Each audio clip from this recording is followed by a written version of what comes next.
It's hard to believe that it's another cross-country season, so welcome to our 2012 edition of Panther Cross Country. My name is Mike Brim, the head coach of PBL Junior High, where this is my 13th year as coach.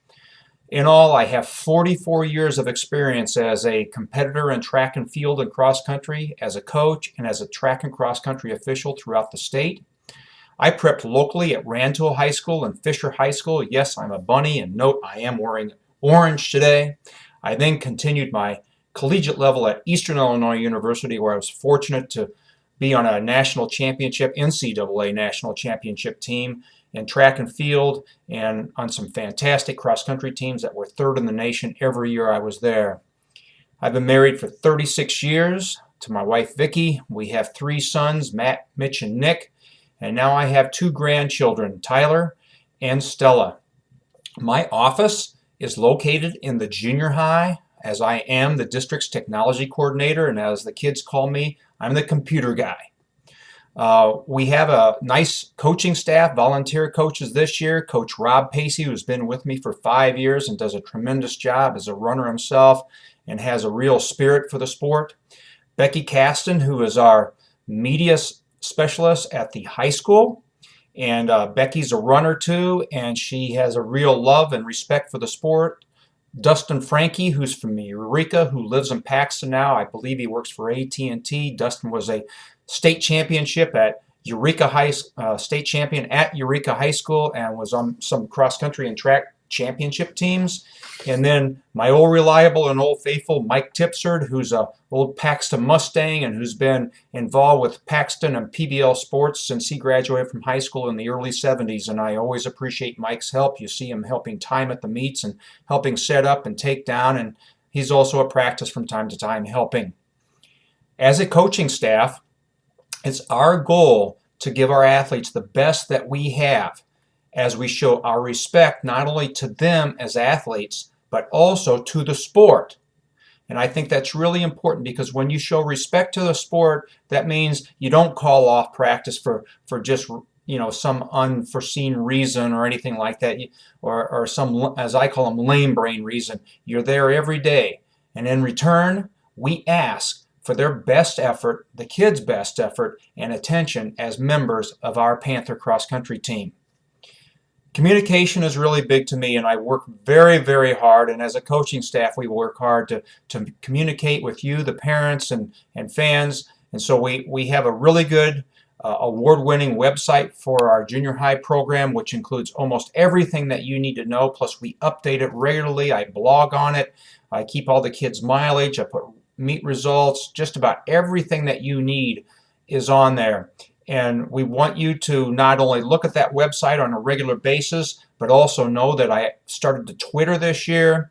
I do have a Twitter account at drbrim, and you'll see that a little bit later. You can reach me by phone at home or at work, and also through email. So there's no way that you can't reach me. Never hesitate to ask any of us anything. And if you ever have any questions, feel free, please, to get a hold of us. I do update that blog every day, and I think that's important, because then you know exactly what's been going on at practice, even if there's something kind of strange, because sometimes the kids say strange things, and my philosophy has always been, I'll believe 50% of what I hear about you if you believe 50% of what you hear about me, because not everything that our kids say is always exactly the way that they say it, or at least to you. We have a tradition of excellence here at PBL, as we now have 5 state trophies in that trophy case in the junior high. We also have 10 sectional titles, 5 sectional runners-up, representation at the state finals each year since 1999, and we have numerous all-state runners. Obviously, we have a very high expectation, and that expectation is simple. I'm not pressuring the kids or anything like that, but I tell them this: if you do your best, that will take care of the rest. And it always does. We're not out to win, we're out to do our best. And if we do our best, we're naturally going to win, and we're going to do real well. Our emphasis as a team, as a coaching staff, is on development of the athlete, not only physically, but also mentally. And we do that through consistency. Consistency of practice by practicing at least 6 days a week. 5 days formally, which is Monday through Friday, during our regularly scheduled practice hours, which when school starts is right after school. And that expectation includes the weekend, when the students typically will work out on their own. I ask them to work out 1 day out of the weekend, to run a minimum of 3 miles during that time. And that running can include some heavy running, some light jogging, some skipping, some walking. But we want them to maintain that consistency. Also, what's really important in that consistency is that we get 1 day of rest. We've got to have 1 day of rest in that 7 to let the body rebuild itself. Our season is like this. We build throughout the season. We may be a little rusty at the beginning. We may not look real good. We might even get whipped by some schools early who've been maybe working out a little bit longer than us. But we build throughout the season, and with us preparing through what we call 3 different phases. The first being a conditioning phase, the second being an exhibition phase, and the third being our championship phase. Our schedule is tailored to these phases, and it includes running lots of really tough competition, AAA, AA schools, some single A schools. This is the hotbed of cross country in the state of Illinois, so we can never run away from tough competition. We get better by running people who will challenge us, and so it is our philosophy that we don't improve unless we compete with those who are going to challenge us on a very regular basis. You will see gradual improvement as the season progresses, and if the athletes and their families buy into our system. Morning workouts will be available for our dual sport athletes, those kids who play in baseball, those who are in softball and basketball. We have some football kids, we have cheerleading kids, and we'll work with them the best that we can. That way they don't have to miss practice. We avail ourselves to morning practices. Coach Pacey and I, hopefully Coach Cass, and maybe even Coach Franklin will be able to help out. Some keys that you need to take a look at.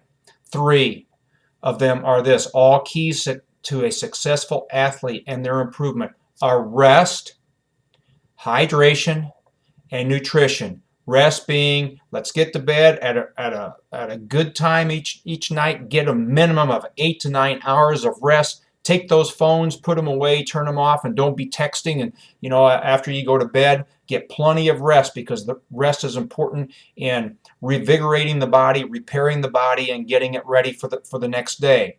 Nutrition is the next thing.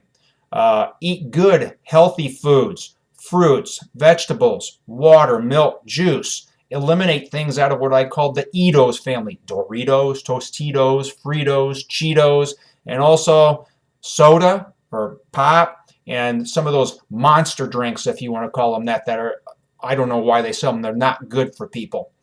So if we do those things, we hydrate properly, take care of our body, we are going to improve.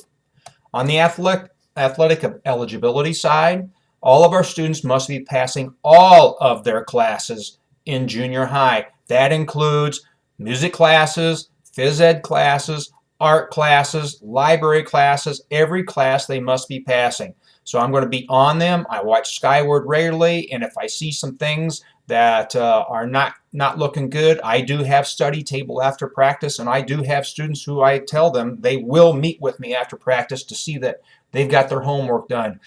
Of course, one of the big things I tell the kids, I'm your dad for the next 10 weeks, or your pseudo dad, because I'm on them about those kinds of things, and that's important to me. Team rules, I have 3 basic ones. 1, follow the golden rule. 2, be respectful to everyone and everything at practice and at meets. And 3, represent our team with Panther pride at all times. Something that I tell the kids too, if you don't practice, you don't have a legitimate excuse for not being at practice, you won't be competing in the next meet. There are some kids who will come and say, hey, I have football practice and I really have to be there, or I've got baseball practice, or I've got basketball practice. We're going to allow them to miss if they need to, but we do have morning practice. But if a kid just flat out doesn't show up, or they start playing around in practice and say, oh, I have a hurt ankle, but I can run in the meet tomorrow, coach, I just say, if you can't compete today in practice, you can't compete tomorrow. Parents, we will need help at meets, and we need for you to sign up to help with our water and snack list, as we wish to provide healthy refreshments for our team after every meet. So we're looking for people to help provide cases of water and bags of apples where we can slice up and give to the kids after the meet. Finally, I got a couple things here that I want to talk about. It's this year's theme, which is by the why. Each practice and meet, we do our best to explain why we do the things that we do. However, not everyone always is a believer and wants to buy into what we're doing or our system. So I think if a person on our team buys into the system, which is the why, I mean, it means that they trust in our experiences and our wisdom. They have hope to improve mentally, physically, and spiritually. And they have faith in the coaches and their teammates. And in the end, what we hope by buying the why is that each team member will love and respect the sport the same as we coaches do. Now, you have a job to do. On that sheet that your athlete brought home, you need to write the following as proof of what you watched on the parent meeting. Those 3 words, if I get it right, by the why. And as you can see too, we do Twitter, and it's at @drbrim, and there's our team website. So I just want to thank you for watching our parent meeting for this year, and remember that Panthers do their best.